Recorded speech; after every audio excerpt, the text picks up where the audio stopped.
Audio Jungle. Have fun. If you mess up, laugh at yourself.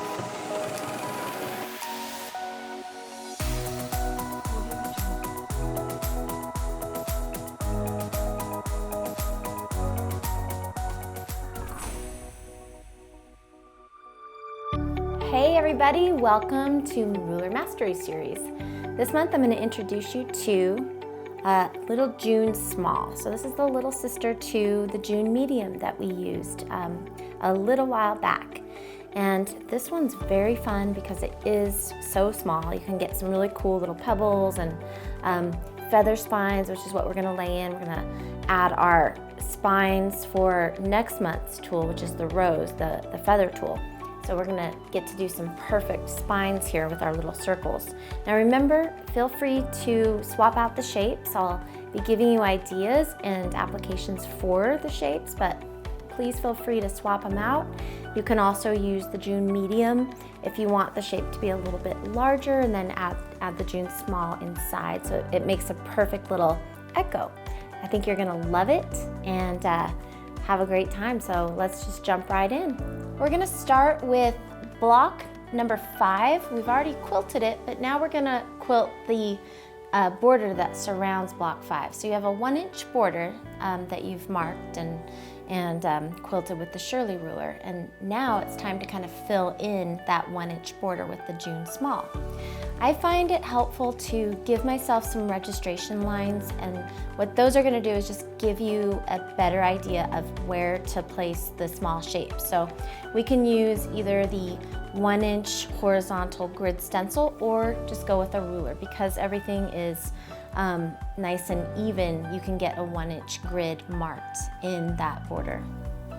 So I'm just going to slide the stencil in place, and just so that I can keep it a little bit neater and cleaner, I'm just going to use my little white ceramic lead pencil to do this. I can see through the cutouts of the stencil, so I'm just going to position the stencil like so that I'm ensuring that I'm getting nice even placement of the small squares. Now it's only necessary to mark these vertical lines, and that's just going to give us our guide for perfect placement. We'll just mark it right on through like so. So go ahead and do this to the frame, and we're going to be all set for quilting. Okay, we've got our 1-inch border marked, and so now we're able to see the little 1-inch registration lines, and that's just going to give us a really clear view of where to put that shape. Now I'm going to be using a hexagon shape just for fun. But again, use what you want. It's your quilt. You want it to be your style, and whatever you're feeling, whatever you're in the mood for, that's exactly what you should do. Now I want to show you a few different options for using the shapes. With the hexagon shape, I'm going to do some little continuous type curve designs to get me from point A to point B. So I oftentimes will go ahead and add in some free motion details, and what that does is serves 2 purposes. 1, it looks really cool. 2, it allows me to travel from a stopping point all the way around back to a new starting point. So that eliminates the backtracking, and then overall it's going to create a stronger quilt where we don't have cut threads and things like that. So here's a little free tip for you today. Okie doke, here we go. We're gonna just position our little shape right in that little square. Now, the hexagon fits in here perfectly because it's 1 inch in length here. You're gonna see the little points kind of extending beyond those vertical lines you've drawn, but that's okay, because remember, what we learned early on is that your foot is going to create a little bit of space away from where the stitch line actually takes place. So it's 1/4 inch in, so we're gonna be just fine. So we're just gonna get real comfortable kind of eyeballing here. All right, make sure you're clear of the acrylic before lowering your foot. You don't wanna end up lowering your foot on the acrylic. Now I'm gonna place a few more gripping aids here, because when I put a lot of gripping aids under the tool, it makes for a really nice experience where I can have a light grip on the ruler and my quilt's just gonna move real easily underneath the needle. So it's a really nice experience. And then I'm wanting to head in this general direction. So I'm going to be mindful of that, and I'm gonna start where I want to essentially end. Okay, so here we go. Just a nice, easy grip on the ruler. Leaning against the edges, shifting your weight as you complete a portion of the shape. Now here, what I can do is I can scoot the ruler over and just do a little kind of wiggle line or a straight line, whatever type of line kind of suits you to get you to that next place. And then just slide the ruler over, again, positioning it so that it's centered in the square that you've drawn or marked with your stencil. Nice, easy grip on the tool, around and around, okay? Now here, I can just connect the stopping point here to this edge of the hexagon if I want to continue working in this direction. Another thing that I can do is add a really fun little detail while I'm here. If I want to do a little kind of continuous curve like so, I can just do a little kind of a bump or a little arc at each of those angles. And so I'll be just doing the lower edge and then have to kind of work back through and do the upper edge later, which is fine. Do your little wiggly line here, and then move the ruler over like so, so that you're centered right in that little box. All right, and then do your little hexagon. Now another thing that you can do is you can just do a little bit of backtracking. So without sliding or repositioning the ruler, just travel along your previous stitch line, and since you haven't moved your ruler, there won't be any issues whatsoever. So that's just gonna make for a cleaner look. You're not gonna have the details, but it looks really nice and clean. So that's an option as well. You can alternate the edges that you're backtracking on. So now maybe I wanna backtrack on the upper edge here, and then just do your little wiggle or just a straight line to connect them. Looks very geometric and fun. Again, pay attention to your grip on the ruler. You don't want to have a death grip. If you feel that you're gripping the ruler too strongly and it's making your shoulders sore or your hands are sore, then add another gripping aid. It should be very, very easy to move your fabric around. Those gripping aids are awesome. There are other types of gripping aids you can use, but for whatever reason, the shelf liner seems to be the best. You really just can't get better grip than what you can get with the shelf liner. All right, so then just keep on sliding the ruler over. I love having those boxes marked for me. I just think it makes everything easy to see where I need to place the ruler. The more registration marks and lines you give yourself, the easier the process will be. Do backtrack if you want to, do your little detail if you want to. Just have some fun with it. Remember, it has to be fun, or why would we want to do it? Enjoy yourself. If you feel like there's an obstacle, figure out what that obstacle is.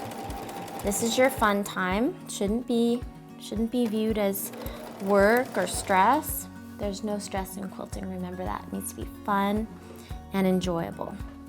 Okay, so then we're just gonna turn the corner and we're gonna keep on doing the same thing, only now we're working front to back. We're just gonna keep on cruising through this border until we have all the squares complete.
Okay, now we're gonna work in section 6C. So your little border's all done, and now it's time to add a little bit of frosting to that 6C that we already began with our Elizabeth ruler in a previous month. Now, here's what I want to invite you to do.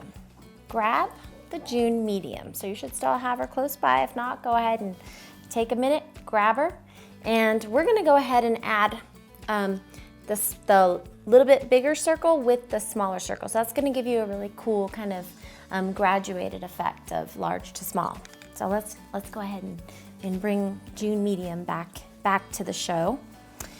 And we're gonna start right here at this seam line. So we're gonna go ahead and bring big sister back in.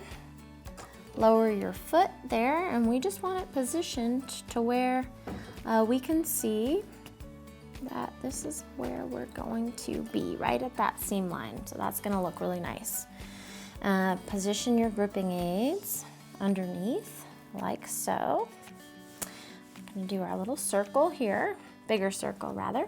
The registration line on this ruler can line up with your diagonal line here. If you didn't draw one when you used your Elizabeth ruler here in this corner, go ahead and draw it now if you want to just have that registration line to keep everything at that right angle. Not right like 90-degree right like correct. Lean against the edge of that circle. Love it. You could do this by braille practically. Sometimes I'm looking around, not even really paying too much attention because I can feel the edges, especially with the circles. Now, lift up the foot to swap out the medium June for the small June. This is where this little opening comes in handy because you can leave your needle in the down position, which holds your spot for you. You wouldn't want to have to start again. So slide the ruler out and then bring in the little June, okay? Love the little circles. Little circles can be difficult to achieve freehand. So what using the ruler will do is get you that kind of muscle memory development so that you can make that round shape. It's sort of, I like to look at it as training wheels to make little circle shapes. So just go ahead and bring that in, lower your foot again. Don't forget the simple things like lowering your foot, lowering your feed dogs, all of those things. Sometimes when we're learning a new technique, we forget the good old, basics we learned, such as lowering your foot, lowering your feed dogs. All of those things kind of fall away when we're learning something new. So try to remind yourself not to forget those things, okay? Now we're just gonna add some little circles here. And we can go around and around, lean against the edge. Again, really rely on your sense of touch here, or just feeling the edge of the foot leaning against the edge of the ruler. It's really just a mutual kind of, the ruler leans on the foot leans on the ruler.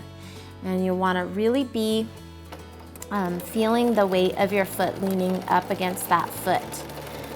Now another tip that I want to give you when working with little circles and small curvy shapes, you wanna think about your stitch length.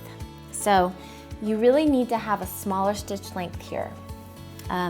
If your stitch length is too big, your circle will be more of the hexagon that we did earlier. So pay attention to that stitch length. If you feel like your circles aren't smooth and your curves aren't working the way you want them to work, take a look at your stitch length. It might be that your stitch length is a little bit too big.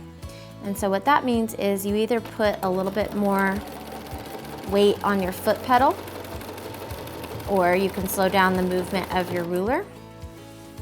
Whichever way you prefer, you can do either of the two options.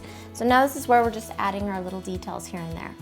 I added 4 small circles and 1 medium-sized circle.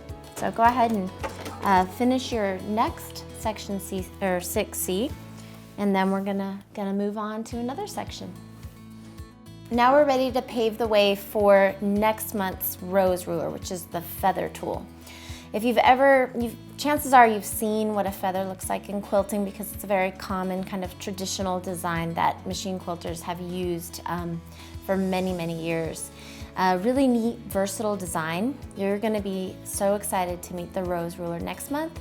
But first we're gonna add the spine elements to set us up for that next ruler. So here's where we're going to quilt a little bit of those wavy lines that you've drawn.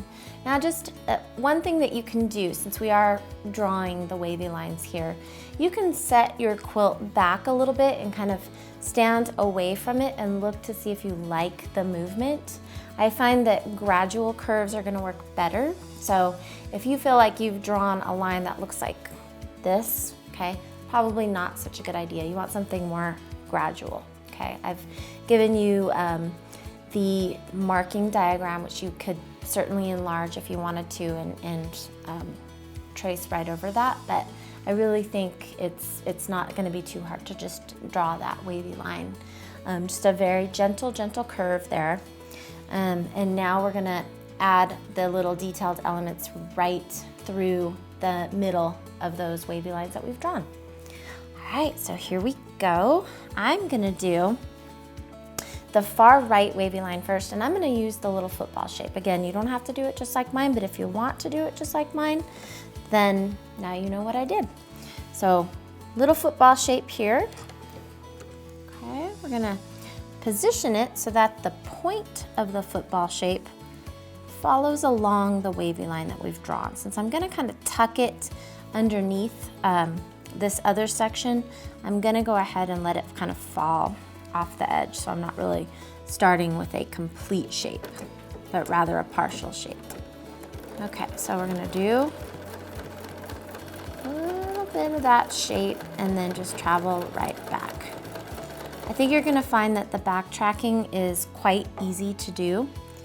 Grab your thread out of there so it doesn't get all tangled up. Give it a little snip, and then we'll get that out of there.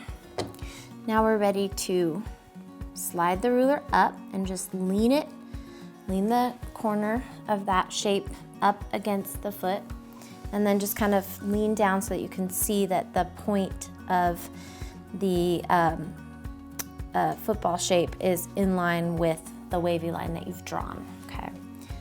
And then just lean against the edge, come into that little point, lean against the other edge. Now, another option for you is, if you don't want to do the backtrack along the edge, is to do that little wavy line, like I showed you before, where you're just going from stopping point to new starting point. So I'll show you what that looks like.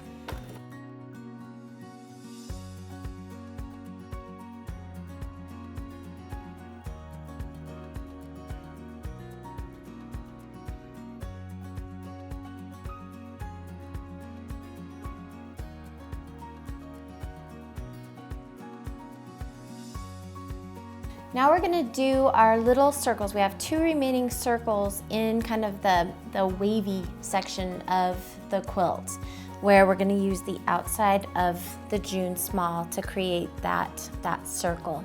One of the really cool things about the rulers that do have the circular shape, the Daisy May, the June Medium, the June Small, is that they're all gonna provide you with an outside circle as well as all of the fun shapes inside. So the only thing is, you do have that little notch, and I'll show you again how we're just gonna rotate the ruler to avoid hitting the notch when we're doing an outside circle, because that might make a little hiccup, which you don't want. We've marked that little circular section. There are 2 small sections. We've already done the Daisy May for the larger circle. Now we're just gonna quilt the smaller circle. What's important to remember is that you keep your center point of the ruler in line with the center point of your block, so your block design. We did the Daisy May flower a while back, and we can just align this ruler to the center of that flower, put our gripping aids underneath, and as long as you keep that center lined up, then your circle will be perfect. Okay, so keep that center matched up, and then drop your foot. Okay, just lean up against the outside edge of the tool. Lean against the edge. Since this is a bigger shape, you might choose to go a little bit faster, a little more foot pedal. And then when you get to where you've approached that little opening there, simply rotate the tool, and then just make sure that you're still lined up with the center point of the block design. and then lean on this edge. Remember not to rotate your quilt, just rotate the ruler.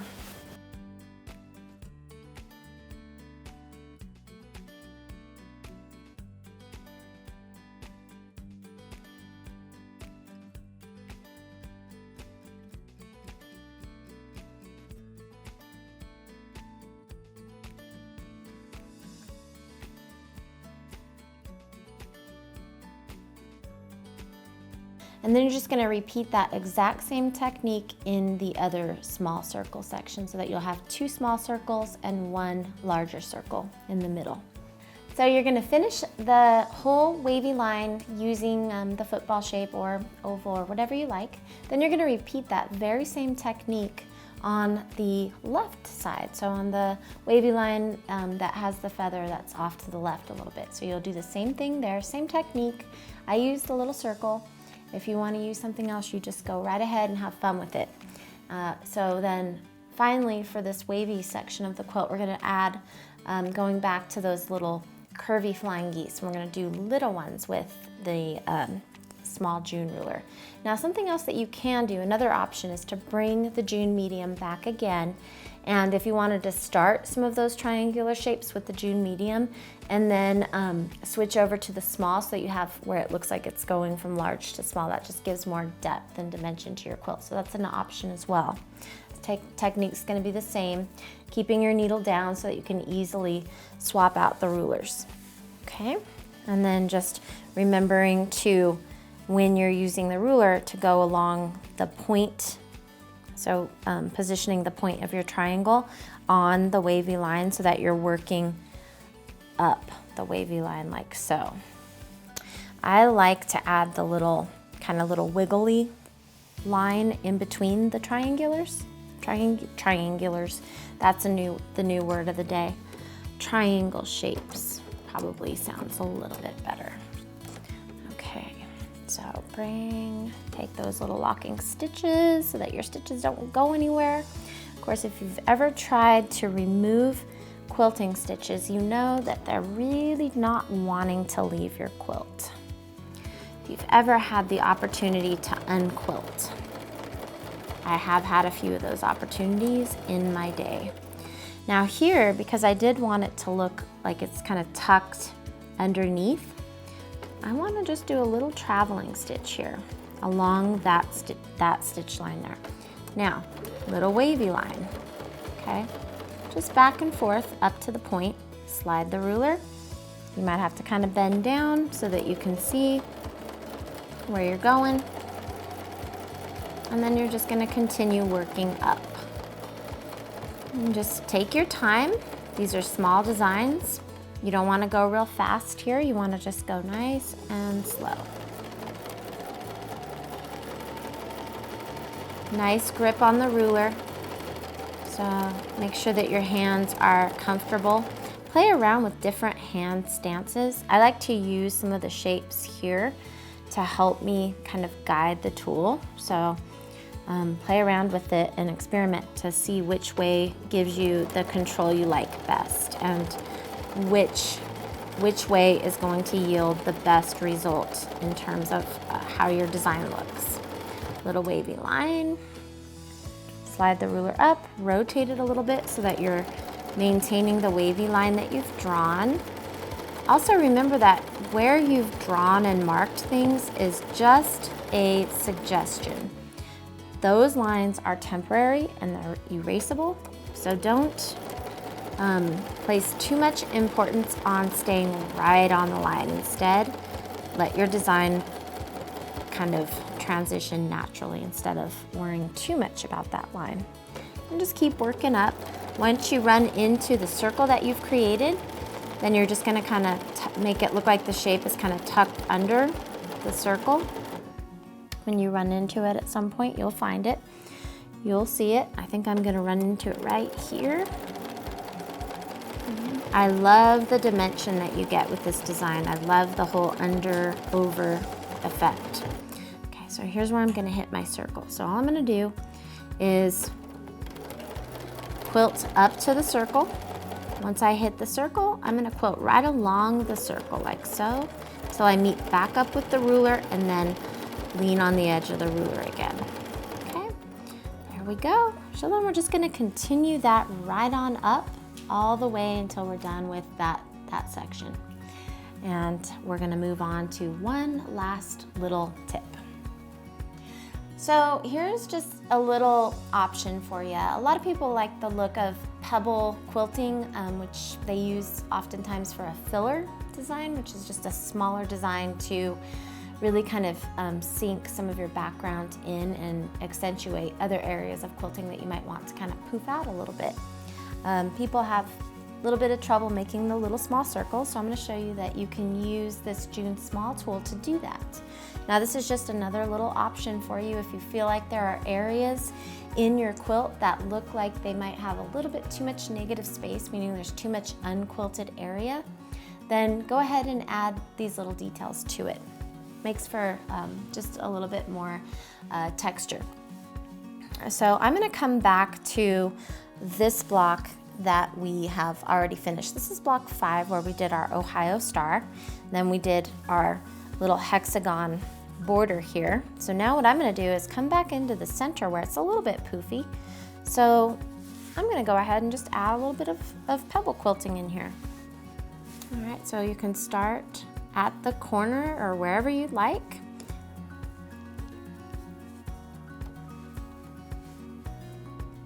My dog is snoring really, really bad. That's my music again today, I think, but that's okay. She can't help it. She has a smushy face.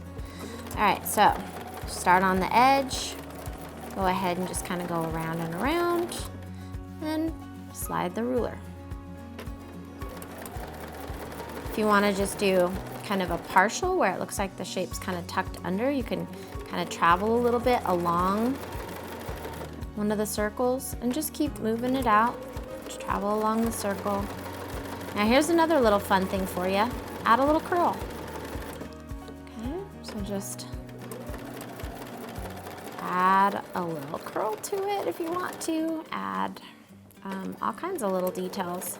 Now here, if I want to do something here, I can kind of travel along the stitch line, come up, maybe add another curl, come back out, find a new starting point, slide the ruler. Nice light grip on the ruler. You don't want to have the death grip. When you're adding your circles and kind of building them, keep in mind that you do want to have that 1/4 of an inch away. So here, even though I can see a little bit of that circle there, I know that I'm probably not going to hit it because it is at least a 1/4 of an inch away. It's not really much more than that. Curl if you want to. Okay. Just keep on working through the space. And that's just an option for you. You can do some that are just kind of partial shapes. You can travel along the edge if you want to. You can move your ruler if you want to. Really just a fun little bonus design for you. Add a curl. If you end up locked in a corner, then you can just always cut your thread and start again. So that's how the pebbles turn out. Aren't those fun? So I hope you love this new way of doing little pebbles with a ruler.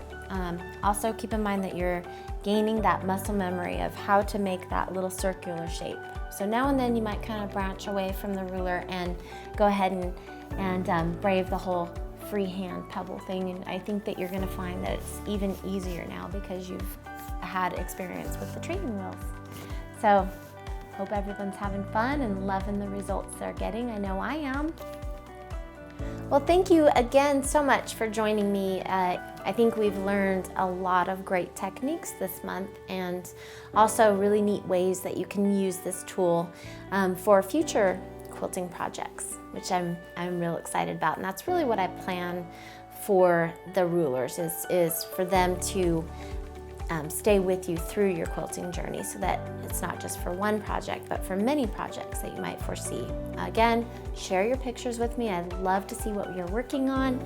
You can follow me on Instagram, Gina Perkes, and tag me in your photos. Sharing with other people is a really great way to help inspire other people. And it makes me feel really good to see what you're doing and what you're working on.